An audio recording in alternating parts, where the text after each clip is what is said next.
Garnett going to have to take it at 19 feet. Rims out, rebound offensively. Kendrick Perkins throws out on the wing for Pierce. Launches a three, switch.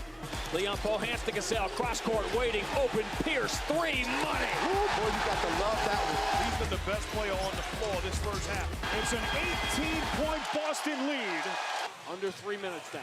Kobe, pull up, three over Rondo, switch. Lakers trying to put off what would be perhaps the greatest comeback in NBA playoff history. 2-on-1, Vujicic waiting on the wing, open three, got it! This is just incredible. Everybody in the place thought this was over. Against Rondo, Bogdanovic, shovel pass, Vujicic, left side three, blocked in the air. It comes down to Posey, and he is knocked down and fouled. The ball never got into Kobe Bryant's hand. And the Celtics will survive. What a game. A little flashback there for you guys. 12 years ago today. I know that was special for both of our guests today, Jackie MacMullan, Kendrick Perkins, who looks a little older, just a little bit, than he did in those clips. All right, guys, it's crunch time here on The Jump. Everyone who has been speculating about Kevin Durant playing in Orlando needs to cease and desist once and for all, people. KD has told Mark Spears he will remain out for the season while rehabbing his torn Achilles from nearly a year ago.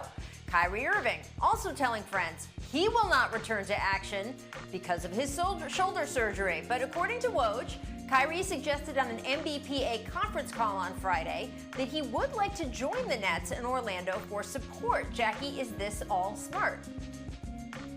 Well, so I don't know if you guys remember this, but back when Kyrie was a member of the Boston Celtics and he was out for the year with an injury, he ended up scheduling nasal surgery during a very important Game 7 for the Celtics, and he took a ton of criticism for not being there. So I'm not going to be a hypocrite and now say, well, you're injured and you want to go with your teammates. No, that isn't fair.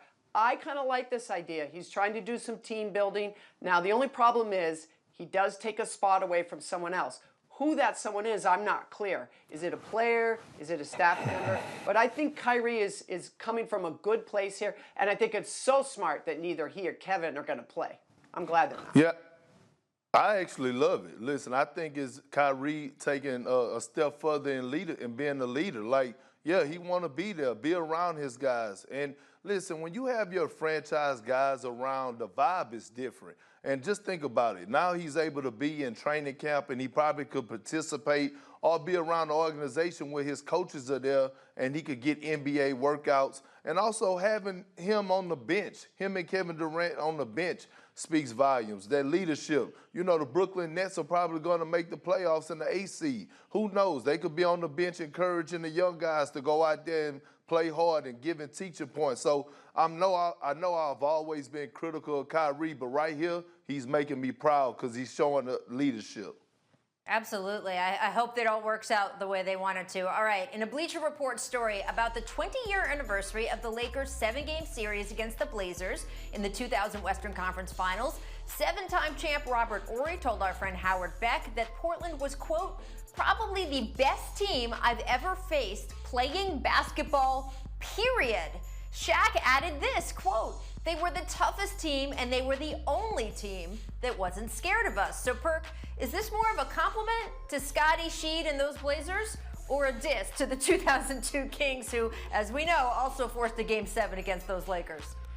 Rachel, I see no lies detected. Shaq and Robert Horry are right. When you look at that Trailblazer team in 2000, they were deep. They had arguably the best point guard in Damon Stoudemire. They had Stacey Augmon. They had Scottie Pippen.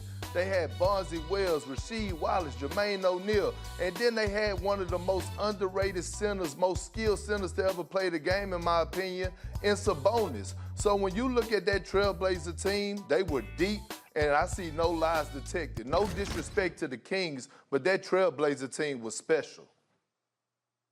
Okay, I'll grant you, Perk, that was quite a lineup, although Sabonis was past his prime and some of those other guys were. It's not Sheed, though. He was 25 years old on that team. But this feels a little bit to me like a tiny little bit of a diss to that Sacramento team that Shaq's been toying with pretty much his entire career. Shaq is a big man who likes big men down on the block who play physically. That's why Joel Embiid is his favorite player in the NBA. That Sacramento team had a 7-footer, Vlade Divac, who turned and faced the basket and took and shot from there. Same thing with Peja and many of these other European players. Shaq just didn't like the way Sacramento played, but he was worried about them. You'll never convince me otherwise. You just won't. Anytime Shaq can get another little dig in, Jackie, you know he's going to do it. Thanks for watching ESPN on YouTube. For live streaming sports and premium content, subscribe to ESPN+.